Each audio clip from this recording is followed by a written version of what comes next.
Hello दोस्तों, आज मैं आपके लिए एक नई कहानी लेकर आई हूँ। राज्य से बाहर एक छोटे से टीले पर एक संत काफ़ी दिनों से पेड़ की छांव में बैठा था।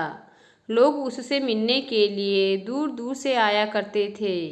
कुछ ही समय हुआ होगा कि उसकी ख्याति दूर दूर के राज्यों तक फैल गई थी।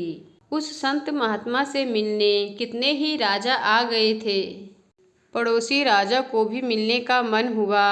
राजा ने सोचा, आखिर चलकर देखना चाहिए कि किस प्रकार का संत यहाँ ठहरा हुआ है और उसमें क्या विशेषता है। राजा ने यह विचार करते हुए संत से मिलने के लिए अपने मंत्रियों के साथ पहुँच गए। राजा और संत के बीच काफ़ी देर वार्तालाप हुई। राजा संत की बातों से बेहद ही प्रभावित हुए और उन्हें अपने महल चलने के लिए आग्रह करने लगे। संत तुरंत ही राजा के साथ चलने को राजी हो गए। राजा आश्चर्यचकित रह गया। उसने यह कल्पना भी नहीं की थी कि संत तुरंत ही राजा के साथ चलने के लिए राजी हो जाएगा, किंतु राजा ने स्वयं ही आग्रह किया था तो वह अपनी बातों से कैसे पलट सकता था। राजा संत को लेकर महल में आए। महल के शाही भोजन संत के सामने परोसे गए। संत बेहद प्रसन्नता पूर्वक उन सभी व्यंजनों को इच्छा अनुसार खाते रहे। खाने के लिए उन्हें आज से पूर्व इतने व्यंजन नहीं मिले थे, तो उन्हें बेहद ही आनंद आया। सोने के लिए उन्हें महल के मखमली बिस्तर मिले, जिसे संत ने स्वीकार करते हुए महल में विश्राम किया। इस प्रकार के सुख सुविधाओं में संत का जीवन चलने लगा।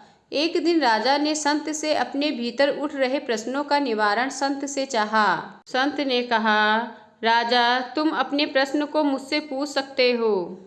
राजा कहता है, महात्मा, आप संत हैं। मैंने सोचा था कि आप मेरे महल नहीं चलेंगे, किंतु आप महल भी आ गए और शाही व्यंजन जो साधु संत नहीं करते वह भी आपने किया। साधु संत मखमली राजसी बिस्तर पर विश्राम नहीं करते, वह भूमि पर ही अपने लिए बिस्तर लगाते हैं, वह भी आपने नहीं किया। क्या आप संत नहीं हैं? संत के चेहरे पर प्रश्न सुनते ही एकाएक मुस्कान आ गई और अपने उत्तर के लिए राजा से कहा, आपको मेरे साथ बाहर चलना होगा। राजा को लेकर संत पूर्व दिशा की ओर चल दिए। 15 मिनट चलने के उपरांत राजा ने संत से पूछा, आप मेरे प्रश्नों के उत्तर कब देंगे? कुछ दूर और चलिए, आपको आपके उत्तर मिल जाएंगे। संत ने कहा, आधा घंटा हो गया। धूप के मारे राजा के प्राण निकलने को हो गए। गला सूख गया, पसीने से पूरा शरीर तरबतर हो गया। राजा ने पुनः पूछा, महाराज, आप मेरे प्रश्नों के उत्तर कब देंगे? मेरे मरने के बाद?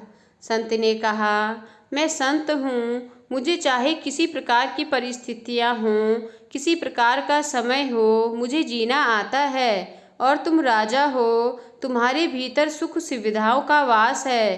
तुम कठिन परिस्थितियों में नहीं जी सकते। संत जहाँ भी रहते हैं वह वहाँ खुश रहते हैं। वह अपने परिस्थितियों से नहीं घबराते।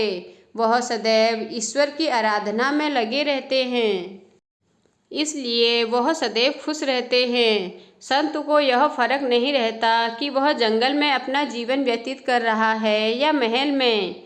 यही संतों के सुख का राज है। राजा को अपने प्रश्न का उत्तर मिल गया था। वह संत के बातों को भली भांति जान गया था। उसने संत से अपने मन में आए विचारों के लिए क्षमा मांगा और उन्हें अपने राज्य लाकर राज्य का राजपुरोहित बनाया। तो दोस्तों, आपको आज की कहानी कैसी लगी मुझे कमेंट कर कर ज़रूर बताएं। अगर आपको कहानी पसंद आई हो तो मेरे चैनल को लाइक कीजिए, सब्सक्राइब कीजिए और साथ ही अपने दोस्तों के साथ आगे शेयर कीजिए। धन्यवाद।